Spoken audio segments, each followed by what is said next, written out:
Hello student, कैसे हैं आप सब। एक बार पुनः आप सभी का आपके अपने चैनल सी कोचिंग क्लासेस पर स्वागत है। क्लास 12 फिजिक्स से एनसीईआरटी चैप्टर 1 प्रश्न बैंक के कुछ महत्वपूर्ण प्रश्नों के उत्तर ध्यान दीजिएगा।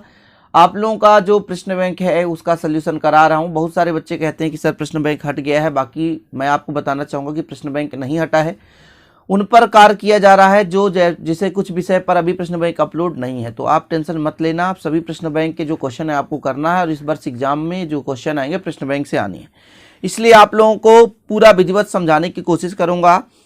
जैसे 10 प्रश्न कम से कम कराने की कोशिश करूंगा। 8-10 प्रश्न तो हो ही जाए, हो सकता है पार्ट 1 में कंप्लीट हो, पार्ट 2 में कंप्लीट हो, पार्ट 3 भी अपलोड हो जाएगा, क्योंकि लंबे क्वेश्चन रहेंगे तो समय तो लगेगा। तो चलिए आज का पहला क्वेश्चन है ना, चैप्टर 1 का ऑब्जेक्टिव अपलोड है, प्लेलिस्ट में आपको अलग से मिल जाएगा बेहतरीन ढंग से, उसे आप देख लेना। पहला क्वेश्चन है आवेश का क्वांटीकरण क्या है, समझाइए। प्रत्येक आवेश पदार्थ पर आवेश की मात्रा एक इलेक्ट्रॉन पर आवेश की मात्रा के पूर्ण गुणज में होती है। मतलब कोई पदार्थ है स्टूडेंट, तो इलेक्ट्रॉन के पर आवेश तो क्लियर है। एक इलेक्ट्रॉन पर आवेश कितना होता है, 1.6 × 10⁻⁻19 कूलम। अब जितने यहाँ पे स्टूडेंट ध्यान दीजिए, आवेश मान लीजिए जितना इलेक्ट्रॉन होगा तो उसका कुल आवेश कितना होगा, उसका मल्टीप्लाई कर देंगे। यही चीज बता के रखा। कोई पदार्थ है उसमें 25 इलेक्ट्रॉन है, तो 25 का गुणा कर दो तो उसका जो आवेश होगा 25 के गुणा के बराबर हो जाएगा।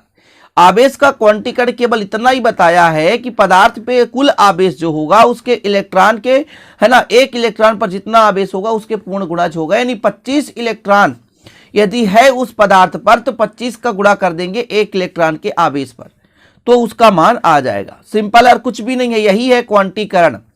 बता के रखा है कि एक इलेक्ट्रॉन पर टोटल आवेश 1.6 × 10⁻⁻19 है।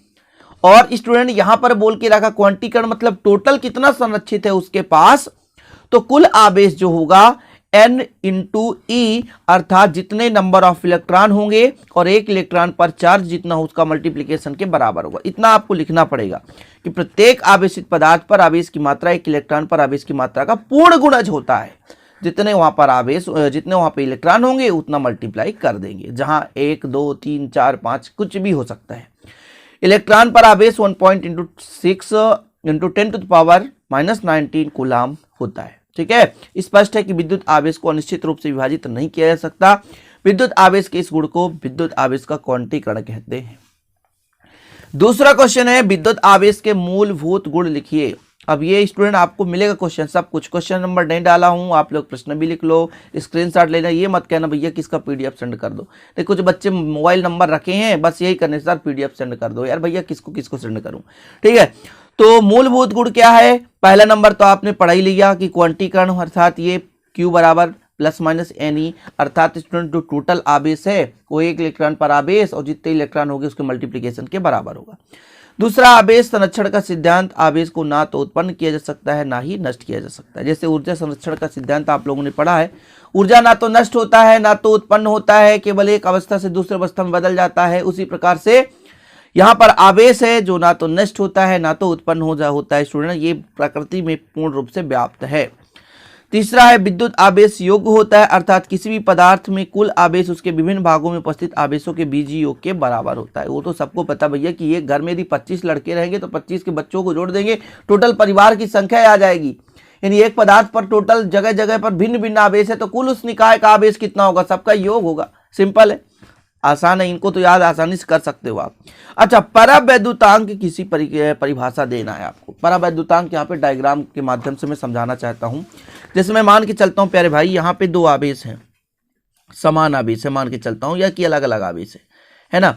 इसके बीच जो बल लगने वाला है ना, और वही दो आवेश समान दूरी पर दूसरे माध्यम में, जैसे यहाँ पे मैं मान के चलता हूँ वायु है और यहाँ निर्वात है। अब इन दोनों के बीच जो बल लगता है तो इनके बलों का अनुपात F/F' परावैद्युतांक कहलाता है। अर्थात निर्वात या वायु हो, ये एक अन्य माध्यम हो, जैसे के परावैद्युतांक कोई माध्यम हो, वायु हो, कुछ भी हो, वायु या निर्वात पे दो समान दूरी पर रखे हुए दो आवेशों के बीच लगने वाला बल, और अन्य माध्यम में उतनी ही दूरी पर रखे हुए आवेशों के बीच लगने वाले बल के अनुपात को क्या बोलते हैं, हम परावैद्युतांक कहते हैं। सिंपल है, मैंने कहा ना, एक माध्यम है उनके बीच दो आवेश रखा हुआ है, एक अन्य माध्यम है वहां भी दो आवेश रखा है, आवेश समान है, दूरी भी समान है, तब उनके बीच कुछ ना कुछ तो बल लगेगा। और जो बल लगने वाला है, जो बल, वो बल अलग अलग होगा। जैसे एक माध्यम में F1 तो दूसरे माध्यम में F2, जब दोनों में अलग अलग आवेश हैं, अब इनका यदि अनुपात निकालने स्टूडेंट तो परावैद्युतांक निकल आता है। तो निर्वात या वायु में एक निश्चित दूरी पर रखे दो आवेशों के बीच लगने वाले बल और किसी माध्यम में उन्हीं आवेशों को उतनी ही दूरी पर रखने पर उनके बीच लगने वाले बल के अनुपात को उस माध्यम का परावैद्युतांक कहते हैं। सिंपल मैंने बताया ना, दो माध्यम है, एक वायु निर्वात है, वहां पर दो आवेश रखे हुए हैं, उनकी बीच की दूरी r है, तब उनके बीच एक लगने वाला बल होगा। और एक अन्य माध्यम है, वहां भी समान आवेश है, जैसा पहला माध्यम में रखा था वैसे दूसरे माध्यम में रखा हुआ है, उनके बीच की दूरी भी समान है, तब उसके बीच भी कुछ ना कुछ बल लगेगा। अर्थात पहले माध्यम में कुछ बल लगा दोनों आवेशों के बीच, उसी को हमने दूसरे माध्यम में रख दिया, वहां भी कुछ बल लगा। इन दोनों बलों का अनुपात ही परावैद्युतांक कहलाता है। इसके बाद अगला क्वेश्चन है कूलाम का नियम। कूलाम का नियम आप लोगों ने बेहतरीन ढंग से पढ़ा होगा। किन्हीं दो आवेशों के बीच लगने वाला बल दोनों आवेशों के गुणनफल के अनुक्रमानुपाती तथा बीच की दूरी के वर्ग के व्युत्क्रमानुपाती होता है। चलो भैया, यहाँ पर हमने ए ले लिया, यहाँ पर हमने बी ले लिया, यहाँ पर Q1 आवेश है, यहाँ पर Q2 आवेश है, दोनों के बीच की दूरी r है। तब कूलाम ने बता दिया, भैया चार्ल्स ऑगस्टिन कूलाम बहुत ही चतुर चालाक थे, उन्होंने बताया कि दो आवेश के बीच जो लगने वाला बल है वो दोनों आवेशों के गुणनफल के अनुक्रमानुपाती और बीच के दूरी के वर्ग के व्युत्क्रमानुपाती, दोनों को मिला देंगे भैया तो F समानुपाती Q1 Q2 बटे r स्क्वायर। अब जब समानुपाती हटाते हैं तो एक के नियतांक लग जाता है। यदि हम SI पद्धति के मान की बात करें तो k का मान होता है 1/4 पाई एप्सिलॉन नॉट, ये होता है, इसका वैल्यू पुट कर देंगे। तो क्या सीखा है आपने भैया, दो स्थिर बिंदु आवेशों के बीच लगने वाला बल आकर्षण या प्रतिकर्षण बल भी हो सकता है, उनके परिमाणों के गुणनफल के अनुक्रमानुपाती तथा बीच की दूरी के वर्ग के व्युत्क्रमानुपाती होता है। यह बल उन आवेशों को मिलाने वाली रेखा के अनुदिश लगता है। केवल यह एक नंबर में क्वेश्चन इस तरह पूछा जा सकता है। ध्यान ये रखना प्यारे भाइयों आप लोगों को कि जो डिटेल्स है वो सारी वीडियो आपको प्लेलिस्ट में मिल जाएंगी। क्वेश्चन बैंक का तो इसको शॉर्ट एंड स्वीट और फास्ट पढ़ाया जाएगा। ये मत समझना कि डिटेल से पढ़ाएंगे, ऐसा नहीं है। शॉर्टकट में पढ़ाने की कोशिश करूंगा, कम समय में ज़्यादा समझाने की कोशिश करूंगा, क्योंकि आपके पास वक्त कम है और पढ़ना अच्छे से है। अगला आपका क्वेश्चन है, दो आवेशित कणों के मध्य लगने वाले विद्युत बल तथा आकर्षण बल में डिफरेंस। विद्युत बल और आकर्षण बल में क्या डिफरेंस है? तो विद्युत बल आकर्षण बल, ये देखिए यह बल आकर्षण या प्रतिकर्षण प्रकृति का हो सकता है, जबकि आकर्षण जो है केवल आकर्षण प्रकृति का ही होता है। विद्युत बल है, ठीक है, और आकर्षण बल, मतलब विद्युत बल में आकर्षण भी हो सकता है, प्रतिकर्षण भी। आप लोगों ने पढ़ा है प्यारे भाइयों कि समान आवेश है तो प्रतिकर्षण होगा, मतलब दूर भागने की कोशिश करेगा, और यदि असमान आवेश है प्लस माइनस तो आकर्षण होगा। तो सिंपल है, विद्युत बल में समान है तो प्रतिकर्षण, असमान है तो आकर्षण। तो आकर्षण और प्रतिकर्षण दोनों प्रकृति का हो सकता है, जबकि आकर्षण बल में हमेशा आकर्षण होगा, खींचेगा, फेंकेगा नहीं, केवल खींचेगा, यही सिद्धांत है इसका। अच्छा, दूसरा, यह एक प्रबल बल है और यह एक दुर्बल बल है। प्रबल है कौन सा? विद्युत बल, आवेशों के बीच जो लगने वाला बल होता है प्रबल बल होता है। यह बल आवेशों के बीच कुचालक माध्यम होने पर घट जाता है, जबकि यह बल माध्यम पर कोई प्रभाव नहीं पड़ता। ओके, ये अंतर आप लोग तैयार कर लेना, 3 नंबर में पूछा जाएगा तो 3 अंतर तो आपको तैयार करना है। अगला प्रश्न है आपका आंकिक क्वेश्चन से है, वायु में एक दूसरे से 30 सेंटीमीटर दूरी पर रखे दो छोटे आवेशित गोलों पर क्रमशः 2 × 10⁻7 तथा 3 × 10⁻7 आवेश है। मतलब Q1 और Q2 देके रखा है, उनके बीच कितना बल है, और दूरी भी देके रखा 30 सेंटीमीटर। अच्छा, Q1 बराबर आपके पास है, Q2 बराबर, दोनों देके रखा है, और R का मान देके रखा। कूलाम के नियम से आप लोगों ने फार्मूला पढ़ा है, F बराबर Q बटे 4 pi epsilon not into Q1 Q2 बटे R स्क्वायर। जब इस पे वैल्यू पुट करेंगे तो Q/4 पाई एप्सिलॉन नॉट का मान होता है 9 × 10⁻9, Q1 का मान 2 × 10⁻7 और Q2 का मान है 3 × 10⁻7। -7 और -7 स्टूडेंट आपका हो जाता है -14 है ना। और यहाँ पर टोटल यदि 9 घटा देंगे कट जाएगा टोटल। इसका कैलकुलेशन मैं करके आपको दिखा देता हूँ, शायद आप कैलकुलेशन करने में परेशानी आपको जाती होगी। देखिएगा, यहाँ पे 9 है ना, यहाँ 9 है ना, 7 7 14, 14 में 9 घटा दो 10⁻5 आएगा, और देखो 3 × 9 6 आ जाएगा, इतना ऊपर आ गया। यहाँ पे 3 त्रिकाई 9 होता है, डबल 0, तो देखो 9 से 9 तो कट गया। अब ये 2 0 जाकर ऊपर जाकर घट जाएगा भैया, है ना, ऊपर जाएगा तो माइनस हो जाएगा, क्योंकि देखिए ये प्लस है तो अपना ऊपर जाकर कोई भी घात घट जाता है।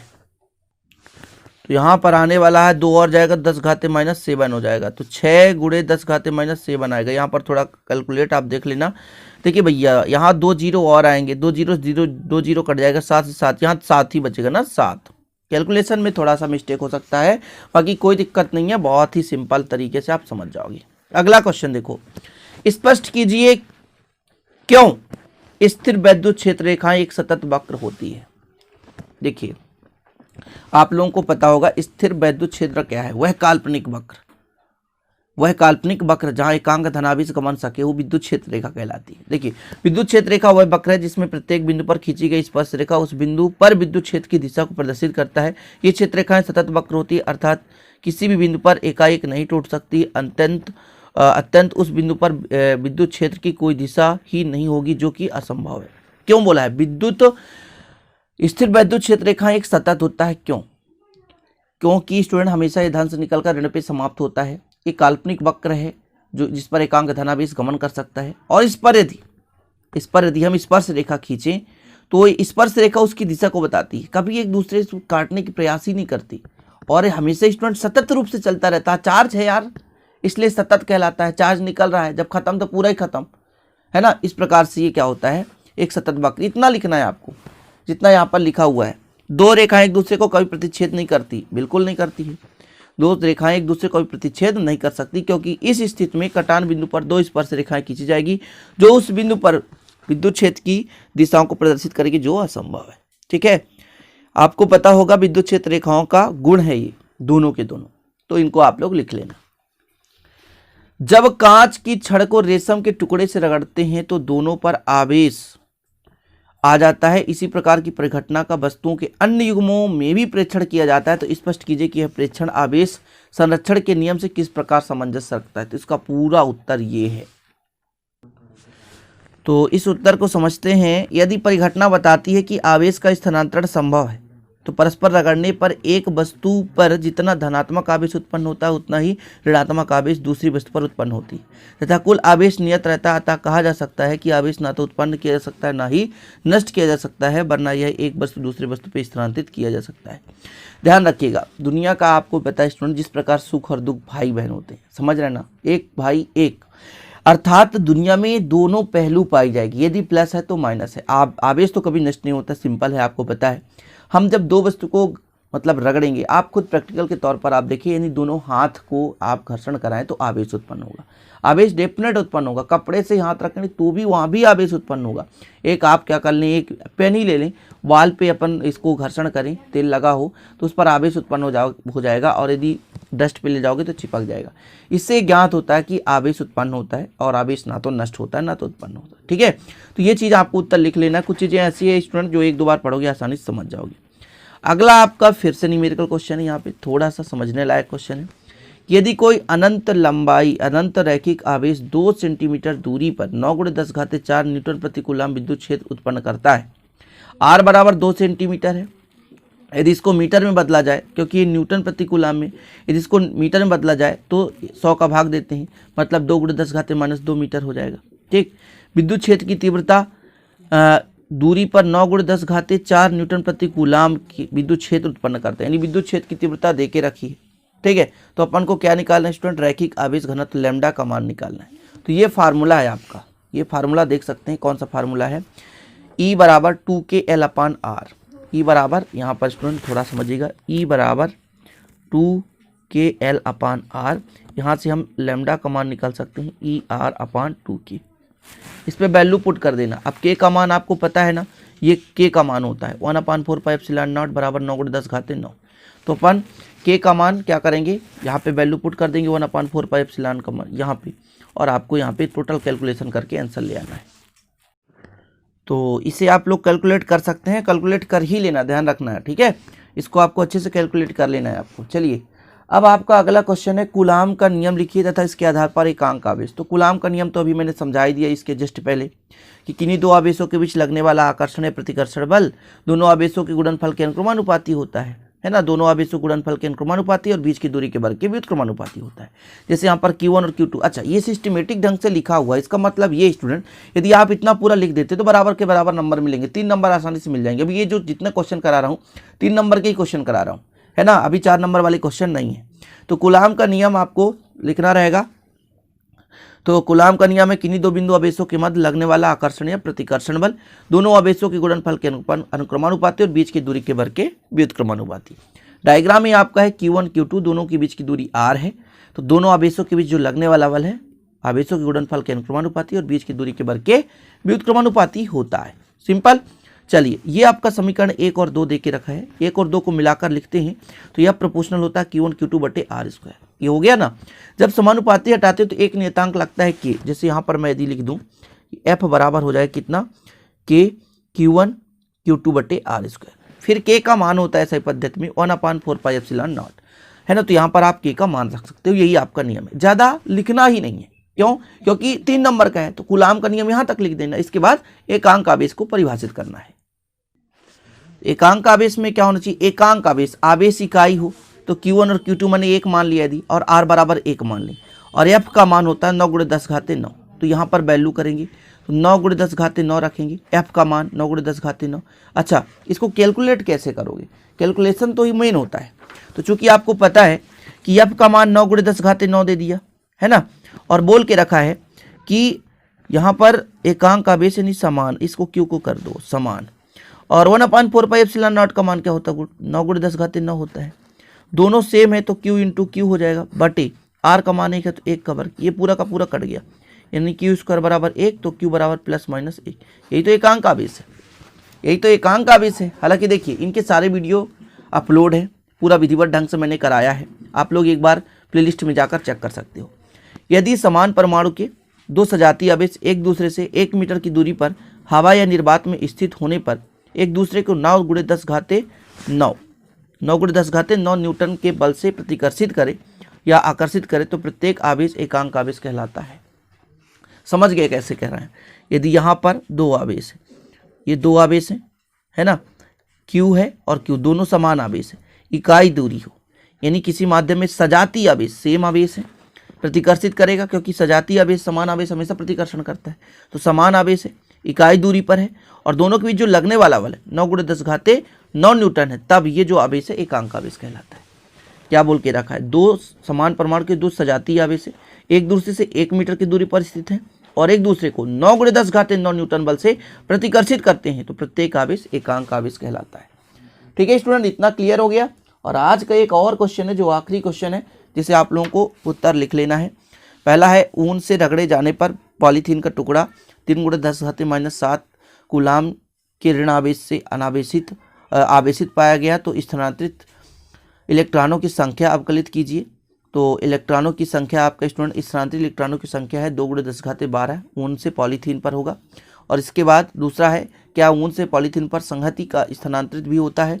तो हाँ, ऊन से पॉलीथीन पर संहति का स्थानांतरण होता है, किंतु नगण्य मात्रा में होता है। तो ये छोटा सा आंसर है।